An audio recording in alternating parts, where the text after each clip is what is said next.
नमो नमो हरिहन्ताण नमो नमो सीताण नमो नमो आयर्याण नमो नमो अजायाण नमो लोये सब साधूण ऐसो पंचन मोकारो ऐसो पंचन मोकारो शव पावपनासनो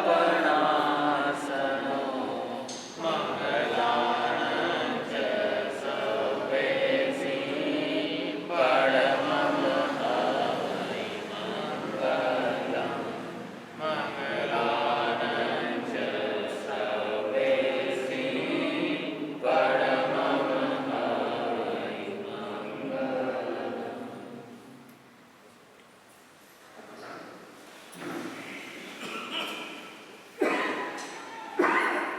केशी गौतम संवाद के माध्यम से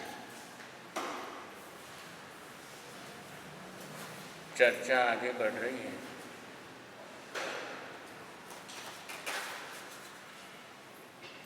गौतम स्वामी ने केवल उत्कृष्ट ज्ञान के धारी थे, बल्कि व्यवहार कुशल भी थे।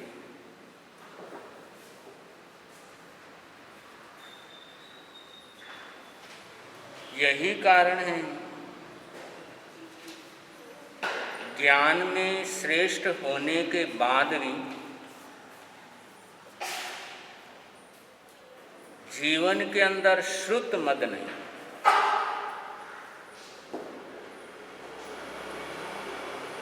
गौतम घनधर का ज्ञान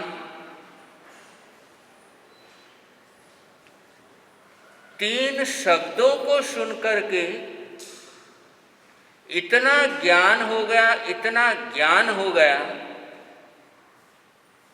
कि उस ज्ञान को लिखने बैठो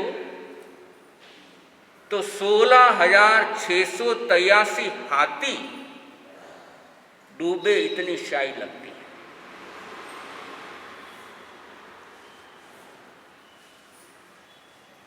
ऐसे अथाह ज्ञान के धारी,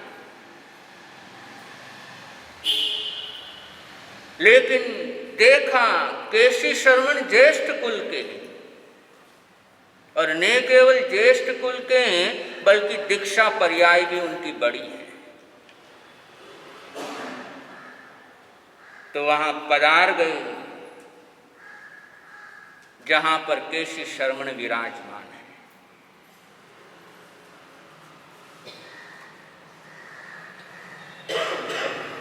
ज्येष्ठ होंगे या कनिष्ठ होंगे, छोटे होंगे या बड़े होंगे, उम्र में ये अपने हाथ में नहीं है। देरानी के रूप में भी हो सकते हैं, जेठानी के रूप में भी हो सकते हैं, छोटे भाई के रूप में भी हो सकते हैं, बड़े भाई के रूप में भी हो सकते हैं। ये अपने हाथ में नहीं। बड़ा छोटा उम्र से होना अपने वश में नहीं, लेकिन श्रेष्ठ होना ये अपने हाथ में है।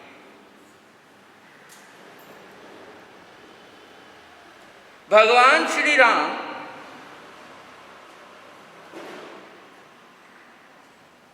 वनवास हेतु जंगलों में है। किष्किंधा के राजा सुग्रीव जो अपना राज खो चुके हैं, वो भी उन्हीं जंगलों के अंदर है। सुग्रीव को पता लगा कि दो वनवासी हैं जो इस जंगलों में हैं, तो हनुमान जी को भेजा कि पता लगा करके आओ कौन है।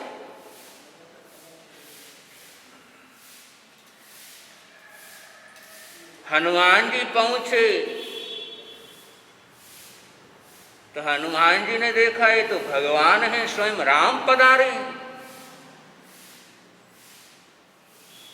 तो उनको लेकर के जिस गुफा में सुग्रीव हैं वहाँ पर पहुँचते हैं। बाहर पहुँच गए हैं, वहाँ पर राम हनुमान से सवाल करते हैं, हनुमान शिष्टाचार क्या कहता है? सुग्रीव हमें बाहर लेने आए तो हम जाएं, या हम स्वयं बिना आप लेने आने के बाद भी जाएं?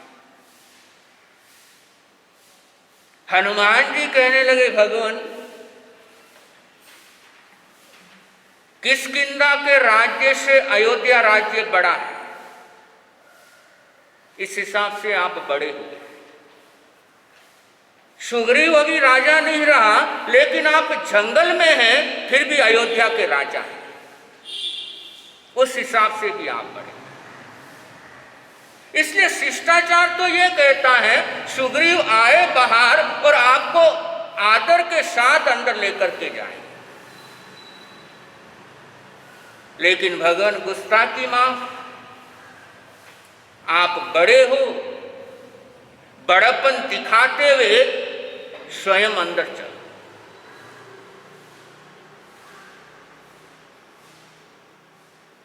क्या आप बड़े हो?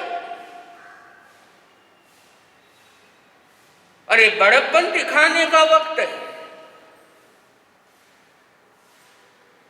इस समय वो वक्त नहीं है कि मैं जाऊं या वो आए। राम श्री राम को बात झची और स्वयं अंदर पधारते। ये श्रेष्ठपना, और ऐसा श्रेष्ठपना आता है तो ज्येष्ठ है या नहीं है इससे कुछ फर्क नहीं पड़ता है। और ज्येष्ठ बन गए लेकिन श्रेष्ठ नहीं बन पाए, बड़े बन गए लेकिन बड़प्पन नहीं आ पाया। तो ऐसा बड़ा होना भी कोई विशेष फायदे वाली बात है।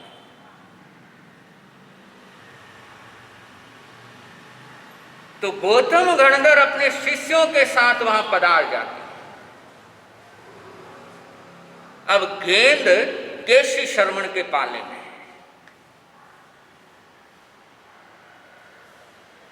क्योंकि वहां पर हजारों की संख्या में ग्रस्त लोग आ चुके हैं।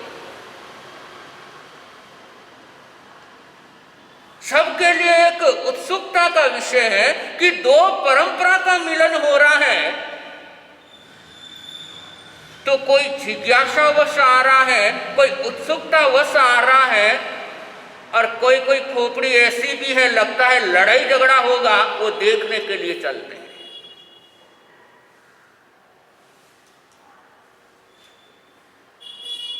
और न केवल हजारों ग्रस्त, बल्कि आगमकार कहते हैं देवता लोग इतने आए जैसे लगता है देवताओं का मेला लग गया।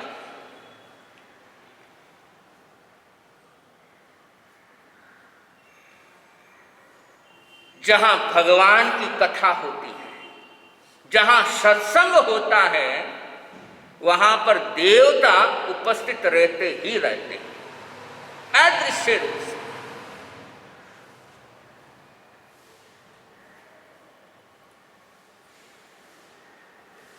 केशी शर्मण उन्होंने जब देखा, एक तरफ हजारों की भीड़, हजारों देवता, हजारों ग्रस्त, और सवाल हो सकता है देवता को तो अवधि ज्ञान होता है, वो तो अपने स्थान से भी देख सकते हैं, उनको आने की क्या जरूरत होती है? वो तो अपने स्थान पर बैठे बैठे देख सकते हैं।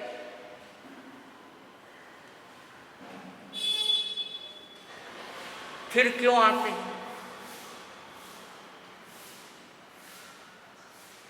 भाई प्रवचन चल रहा है, आप लोग घर बैठे भी तो देख सकते हो, फिर क्यों आते हो? कारण क्या? कुछ फर्क है?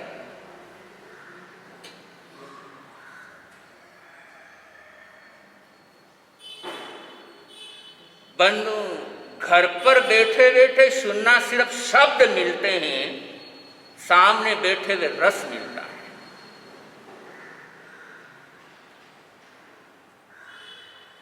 और सामने प्रत्यक्ष सुनते हैं, वो अनुभूति अलग होती है।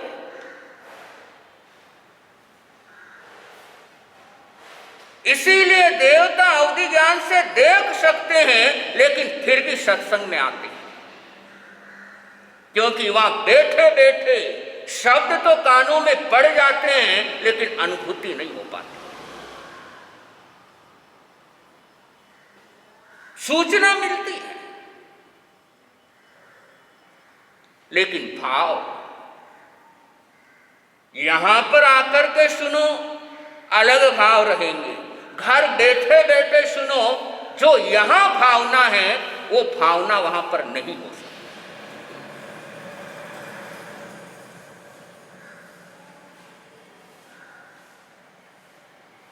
तो कैसी श्रवण,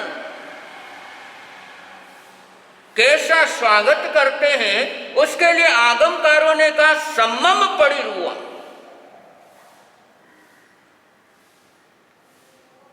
गौतम स्वामी के अनुरूप, गौतम स्वामी के योग्य परिवर्तन आदर सत्कार करते हैं।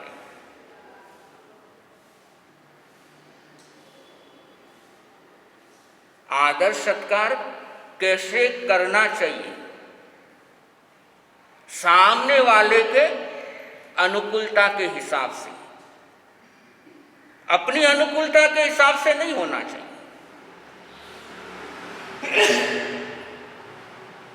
कि जो मेहमान आए हैं उनके अनुरूप, उनके योग्य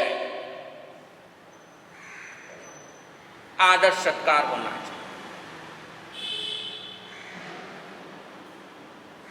अब मान लो घर में कोई मेहमान आया, आपको पता है अगला शुगर का मरीज है, और उसके सामने आपने प्लेट में 4-5 प्रकार की मिठाइयां परोस दी।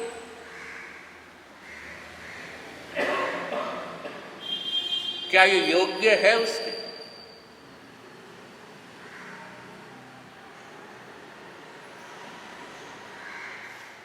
सामने वाले के योग्य नहीं है। आप जान रहे हो, आपको पता है कि सामने वाला अमुक चीज का मरीज है, अमुक बीमारी है, उसको ये चीज नहीं लग चलती है, लेकिन फिर भी आपने परोस करके दे दिया। ये यथा योग्य, उसके अनुरूप ये स्वागत नहीं होता है। तो स्वागत आदर सामने वाले के हिसाब से होना चाहिए। सेवा बीमार के हिसाब से होनी चाहिए, अपने हिसाब से नहीं होनी चाहिए।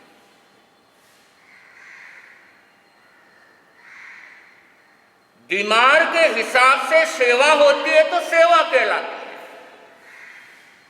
और अपने हिसाब से कि जब फुर्सत मिली तब जाकर के दवाई दे दी, जब फुर्सत मिली तब जाकर के खाना दे दिया, ये सेवा नहीं है। सेवा में सामने वाले की अनुकूलता देखी जाती है, जबकि हम अपनी अनुकूलता देखते हैं।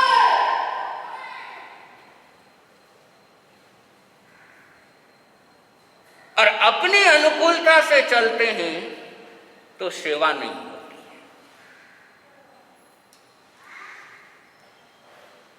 तो कितने सुंदर शास्त्रकार शब्द देते हैं कि सेवा आदर सत्कार सामने वाले के अनुसार होना चाहिए, कि इस समय उसको किस चीज की जरूरत है। इस समय उसे क्या जरूरत है, क्या आवश्यकता है, उस हिसाब से सेवा। सामने वाले की रिक्वायरमेंट ध्यान में रखना।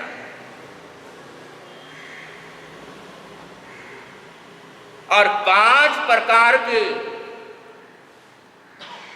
आसन बैठने के लिए दिए, क्योंकि पहली बार मिल रहे हैं, पता नहीं है कौन सा आसन उपयोग में करेंगे। पहली बार कोई मेहमान घर में आया, पता नहीं है कि वो क्या खाएगा, उसकी पसंद क्या है, उसका कौन सा परहेज है, तो 1-2 आइटम ज्यादा कि हो सकता है हरी सब्जी मैं बना रही हूं, लेकिन हो सकता सामने वाले का त्याग दो। जमी कंद में बना रही हूं, हो सकता सामने वाला नहीं खाता।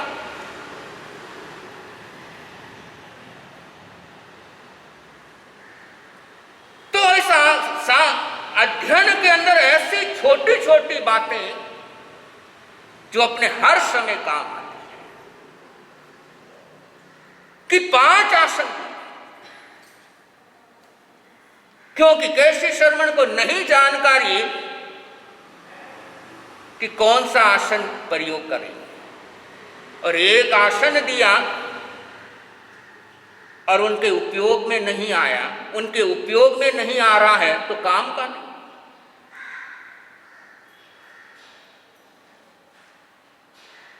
तो ये छोटी छोटी बातें यदि ध्यान में रखें कि सामने वाले का आदर सत्कार कैसे करना, उनको कैसे रेस्पेक्ट देना, ये छोटी छोटी बातें बड़ी काम की होती हैं, क्योंकि ऐसी भूलें चलती रहती हैं। और बहुत बार होता है सब्जी बनाई थी, लेकिन सामने वाला ने देखा आज तो तिथि थी, वो तो खा ही नहीं रहा, फिर अपने माथे पर हाथ मारते मेरे को तो याद ही नहीं था कि आज तिथि।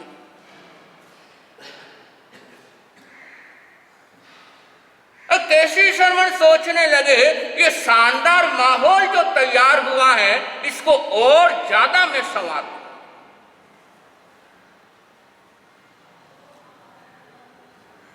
अब चर्चा वार्ता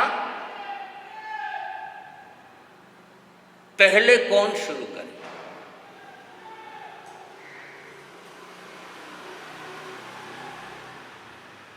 पहले सामने वाला बात शुरू करे या हम शुरू करें?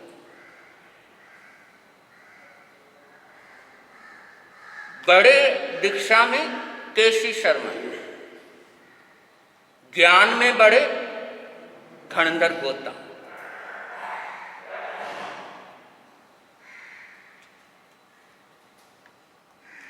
सवाल किसे करने चाहिए? सवाल छोटे करते हैं या बड़े करते हैं?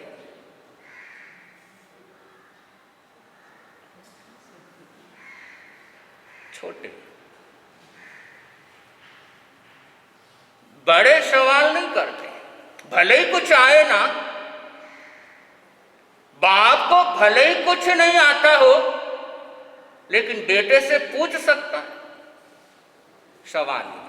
सासू को भले ही सब्जी नहीं बनानी आती हो, लेकिन बहू से बोलेगी कि ये सब्जी मेरे को नहीं बनानी आती,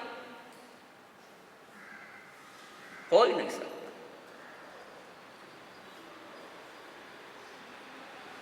बंदो बड़ों की तो बात जाने दो,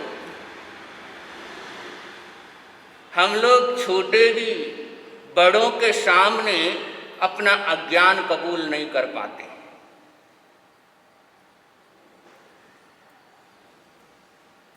लेकिन यहां पर केसी शर्मा ने जो दीक्षा के अंदर ज्येष्ठ है, वो शुरुआत करते हैं और चर्चा कैसे शुरू करनी चाहिए,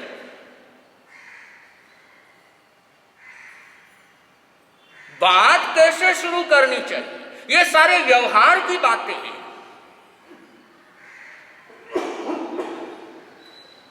केसी शर्मा चर्चा करते हैं पूछामि ते महाभाग,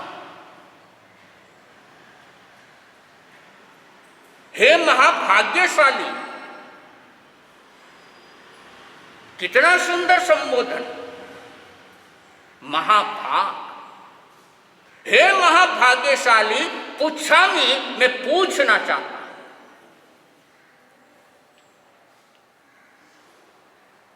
हालांकि बड़े हैं, लेकिन छोटे से भी क्या कह रहे, मैं पूछना चाहता हूं, आपकी इजाजत है क्या?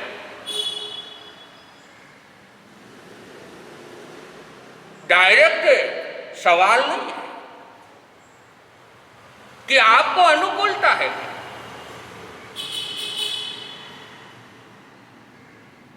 अब ये अनुकूलता वाला शब्द आप स्थानक में तो यूज करते हो, लेकिन घर में यूज करते हो क्या? महाराज साहब के सामने तो यूज करते हो, घर के अंदर प्रयोग होता है इस शब्द का।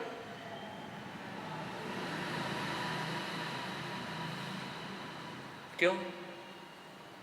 कारण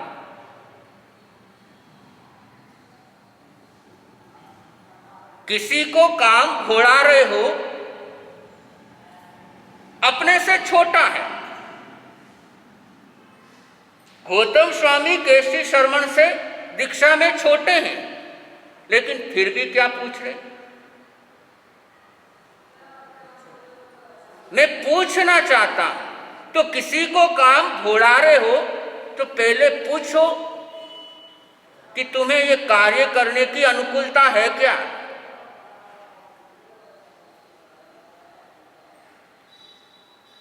और अगला बोले हाँ है, तब काम घोड़ा। और डायरेक्ट बोल दिया कि तुझे ये करना है, बड़ों का ऑर्डर है, डर भी है, कर तो देगा, लेकिन खुशी खुशी नहीं करेगा, रोते रोते करेगा, क्योंकि बोल नहीं सकता। सामने वाला बड़ा है, सामने वाले पिताजी हैं, भाई हैं, गुरु हैं, अब बोल नहीं सकता। काम करेगा, लेकिन खुशी खुशी नहीं करेगा।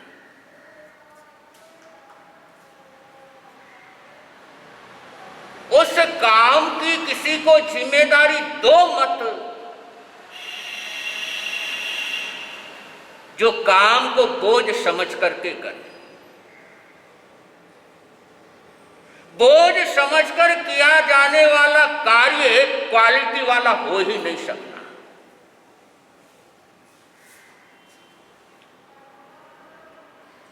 कार्य के अंदर क्वालिटी, कार्य तब खूबसूरत बनता है जब हम खुशी खुशी कोई काम करते हैं।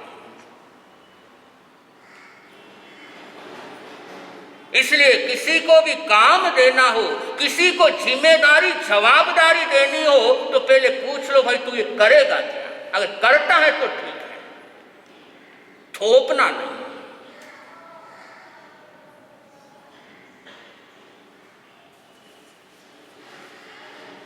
और यही केशरी श्रवण, कितने शब्द, बहुत शॉर्ट शब्द हैं। पूछामि ते महाभाग, बहुत संक्षेप में, लेकिन संक्षेप के अंदर भी हम अपनी पूरी बात कह सकते हैं।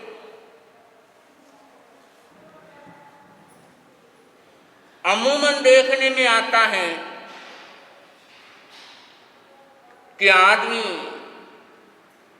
ऐसे ऐसे शब्द दूसरे के लिए उपयोग करता है, ऐसे ऐसे वाक्य प्रयोग करता है जो सामने वाला उसके काबिल ही नहीं है, लेकिन चाटुकारिता। किसी को खुश करना है, किसी को प्रसन्न करना है, तो ऐसे ऐसे शब्द अगला उसके योग्य भी नहीं है। सुनने वाले सुनते हैं क्या बोल रहा, कि जिसकी ये प्रशंसा कर रहा उसके अंदर तो ये खूबी है ही नहीं, उसके अंदर ये खासियत ही नहीं है और ये आदमी ऐसा बोल रहा है।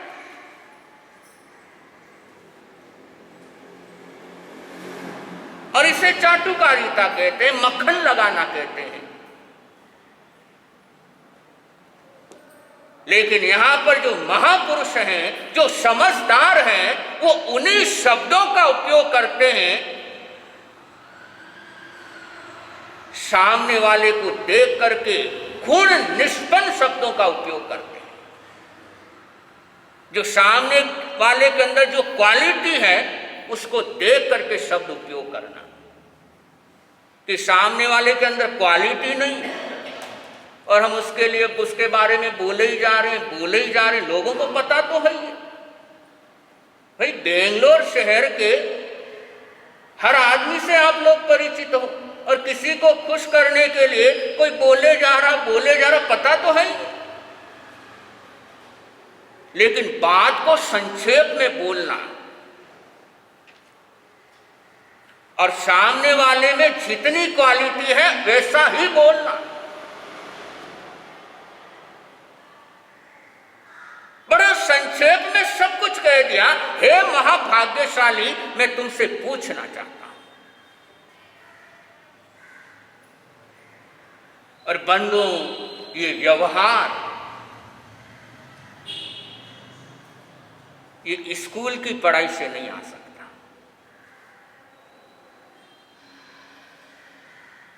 स्कूल की पढ़ाई से डिग्रियां मिल सकती हैं, लेकिन किसी के साथ कैसा व्यवहार करना ये स्कूल की पढ़ाई नहीं सिखा सकती।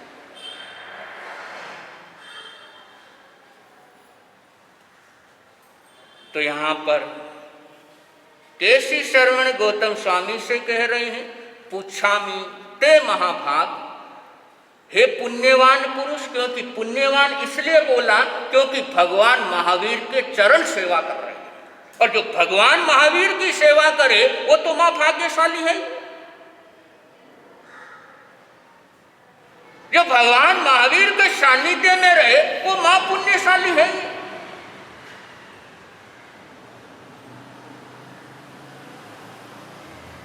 और प्रत्युत्तर में धनंजय गौतम क्या बोलते हैं, ये आगे के प्रवचनों में आप लोगों के समक्ष रखेंगे। ये कथा है चेल नारानी की, ये कथा है चेल नारानी, राजा श्रेणिक के जीवन को, राजा श्रेणिक के जीवन को जिसने दिया सुधार जी। ये कथा है चेल नारानी की, ये कथा है चेल नारानी। चेल नारानी कथा के अंतर्गत चर्चा चल रही थी कल। कौणिक ने अपने भाइयों को साथ में मिलाते हुए अपने पिता को बंधनों में डाल दिया।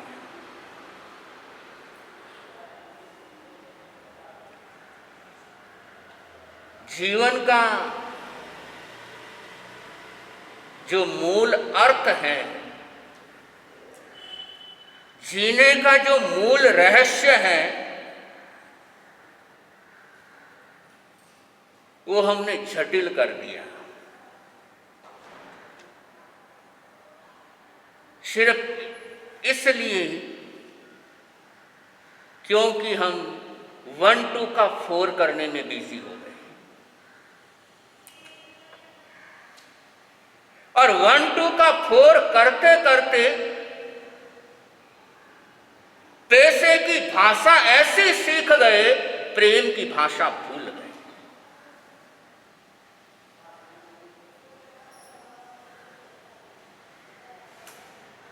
धन का हिसाब किताब रखने में इतने बिजी हो गए, इतने बिजी हो गए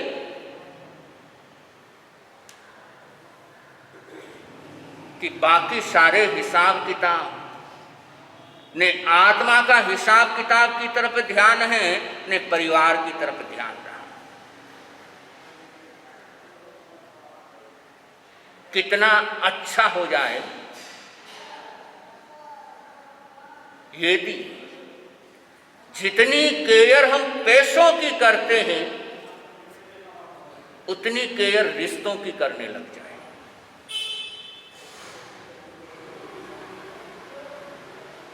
जितनी हिफाजत, जितनी सुरक्षा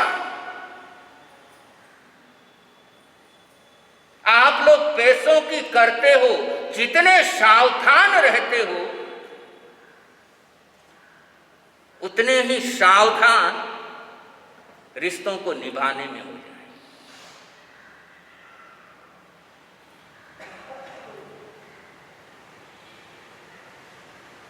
और अधिकांश हालत ऐसी हो गई, ये यूज एंड थ्रो का कल्चर ऐसा आ गया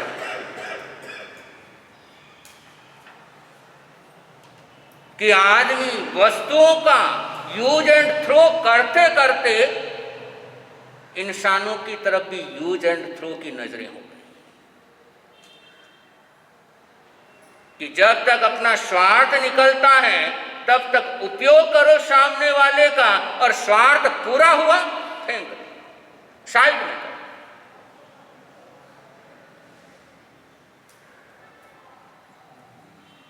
और एक खतरनाक कल्चर यूज एंड थ्रो का, बहुत खतरनाक कल्चर। इससे इंसानियत शर्मसार हो जाती है।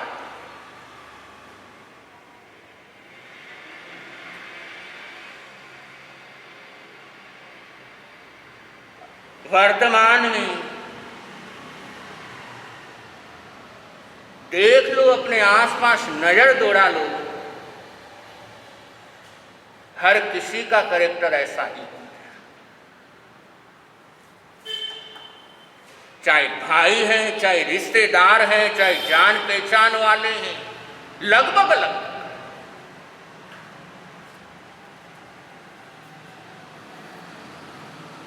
कि जब तक अपना काम नहीं बनता है तब तक तू मेरे लिए भगवान है, और जैसे ही काम बना, दूध में घिरी हुई मक्खी की तरह निकाल कर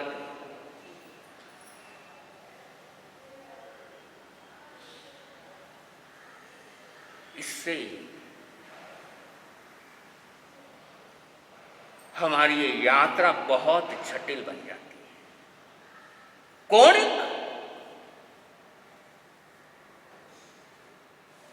यूज एंड थ्रो का कल्चर जो कि जब तक पिता की जरूरत थी तब तक पिताश्री पिताश्री पिताश्री, और जरूरत खत्म हो गई इतनी सी।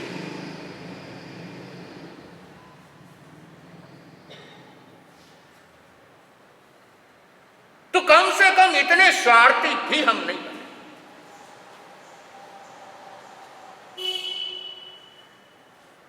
चार प्रकार के पुत्रों का जिक्र चलता है आगम में। चार प्रकार के बेटे होते हैं। अतिजात, अनुजात, अवजात और कुलंगार।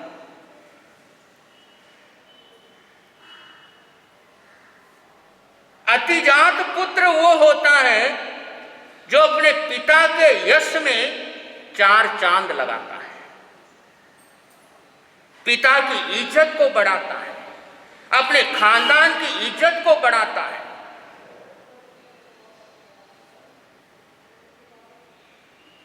ऐसा पुत्र अतिजात होता है।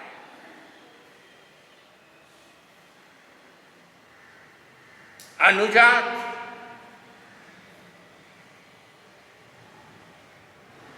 जो पिता की इज्जत को तो नहीं बढ़ाता, लेकिन वो कम भी नहीं होने देता है। इतना जरूर ध्यान रखता है कि मैं पिता के यश को चारों ओर प्रसारित यदि नहीं कर पाऊं तो मैं कोई ऐसा काम भी नहीं करूंगा जिसके कारण से पिता की इज्जत को आंच आए। इस चीज के लिए वो सावधान रहता है। अवजात बेचारे पिता ने जिंदगी भर मेहनत करके, परिश्रम करके जो इज्जत कमाई, जो पैसा कमाया, उस सब पर पानी फेर देता है। पैसा भी बर्बाद करता है, इज्जत भी बर्बाद करता है।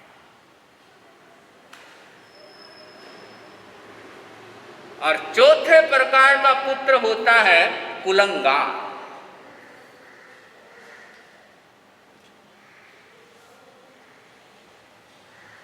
कि पूरी ही आग लगाने वाला, कुछ भी नहीं बचा करके रखता है। न केवल पिता के परिवार को बर्बाद करता है, बल्कि माता के परिवार को भी खत्म कर देता है।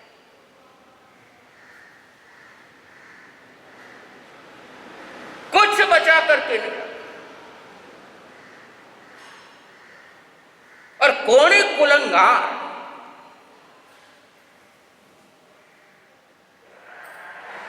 जिसने न केवल मातृकुल को खत्म किया, बर्बाद किया, बल्कि पितृकुल को भी खत्म किया।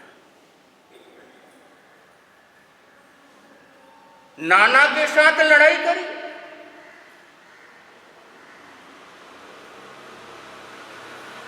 और इस लड़ाई के अंदर करोड़ों लोग मारे गए। पिता के परिवार को बर्बाद कर दिया। तो कम से कम हम ऐसे ना बने कि न तो पिता के संबंधित जो संबंधी हैं, उन संबंधों को पूरा खराब कर दें, और ननिहाल पक्ष के संबंधों को भी पूरा खराब कर दें।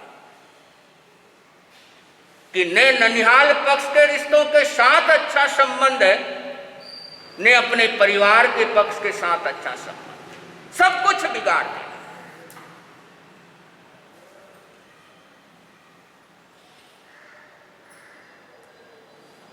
और जो ग्रस्त है,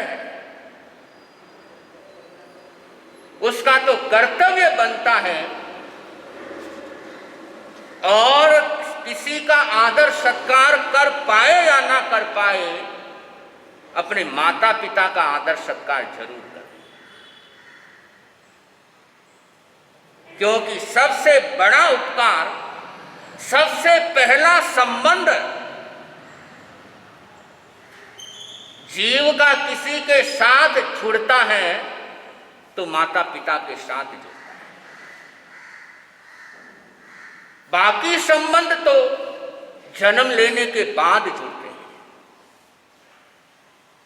लेकिन माता पिता के साथ तो संबंध तभी स्थापित हो जाते हैं जब जीव गर्भ के अंदर आ जाता है।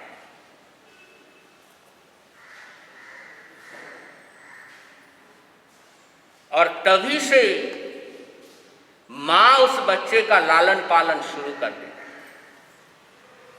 उसकी देख रेख शुरू कर देती है, उसका ध्यान रखना शुरू कर देती है।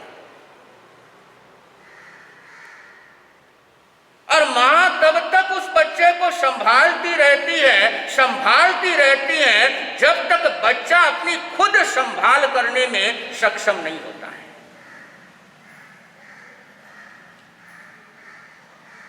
उससे पहले मां अपने बच्चे का दामन नहीं छोड़ती। और ऐसे ऐसे देखें कि ऐसा कर्मयोग हो गया, कोई बच्चा ऐसा आ गया जो मानसिक रूप से स्वस्थ नहीं है, बड़ा तो उम्र से हो रहा है लेकिन दिमाग नहीं चलता है, लेकिन मां फिर भी उसकी केयर करना नहीं छोड़ती, चाहे वो 20 साल का हो जाए, 25 साल का हो जाए, क्योंकि उसके पास अपनी क्षमता नहीं है। बड़ा उम्र के साथ हो रहा है लेकिन दिमाग से बच्चा है, अपने को नहीं संभाल पा रहा है, तो भी मां उसकी सार संभाल कर।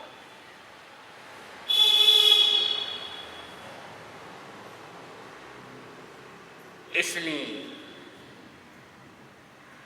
कम से कम अपने माँ बाप के प्रति तो वफादार होना ही चाहिए।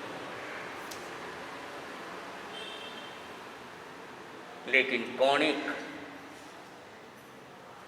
तो चतुर्थ नंबर का पुत्र था और चौथे नंबर वाला पुत्र कुलंगार। मातृकुल को भी और पितृकुल को भी, दोनों को बर्बाद कौणिक करता है, जाता है। शांति नहीं है कौणिक को। पिता को जेल में बंद कर दिया तो भी शांति नहीं। प्रतिदिन जाता है और अपने हाथों से पिता के पीठ पर कोड़े मारता है।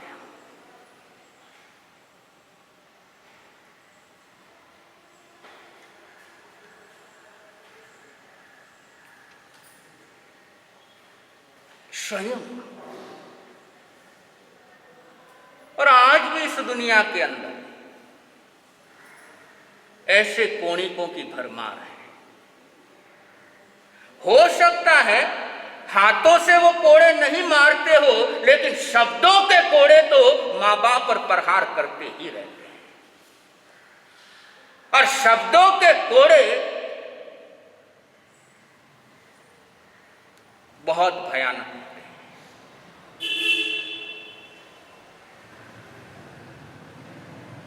कौणिक अपने हाथों से श्रेणी के पीठ पर प्रतिदिन कोड़े मारता है। और बंधुओं, जरा कल्पना करो उन माँ बाप पर क्या बीतती होगी कि जो खाने को रोटी नहीं मिलती, शब्दों के कोड़े पूरे दिन भर मिलते ही रहते हैं।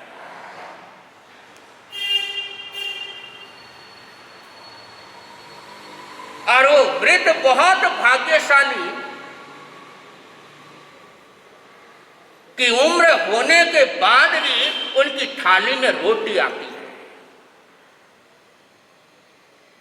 वरना ऐसे ऐसे परिवार कि घर के अंदर बुजुर्ग दादा दादी माँ बाप है, थाली के अंदर रोटी नहीं, थाली के अंदर टुकड़े आते हैं।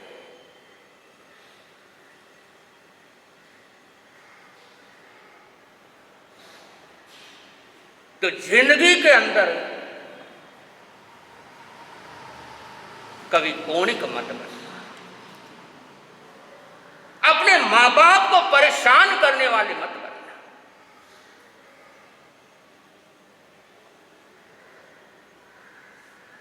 कौणिक खाने को रोटी नहीं देता, कोड़े देता है। बेचारी चेलना बड़ी मुश्किल से छिपा करके, क्योंकि अंगरक्षकों को कौणिक ने स्पेशल आदेश दे करके रखा हुआ है कि इसको भोजन नहीं देना है।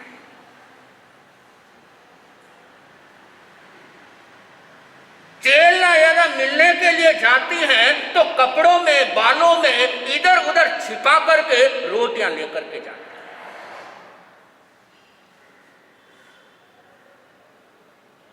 बंधु, जो किसी वक्त राजा था आज रोटी के लिए तरस रहा है। इसलिए कहते हैं समय जब पलटता है तो सब पलट करके रख देता है। इसलिए समय की मार से डरते रहो। समय जब लेने के लिए आता है तो कुछ भी पीछे नहीं छोड़ता है।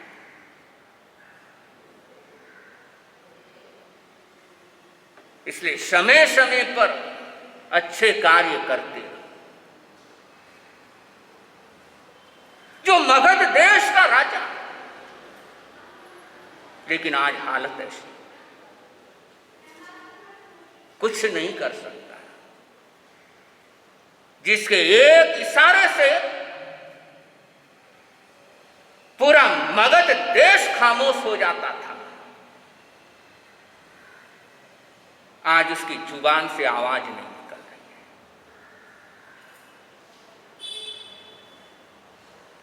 वक्त कब चेंज हो जाए, वक्त कब परिवर्तन हो जाए, कुछ पता लगता नहीं है।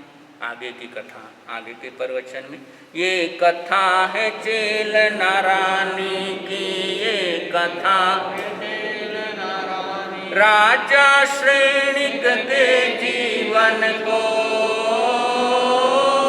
राजा श्रेणिक के जीवन को जिसने दिया सुधार जी, ये कथा है चेल नारानी की, ये कथा। आज के पचखान किसी को एकासन आदि, एकासन का पचखान, एकासन व्यासन पचखानी अरियन सिद्ध की शक्ति से मनसा वैसा कायसा 10 बंदी बड़ी कमानी निंदा नहीं करिया क्या हो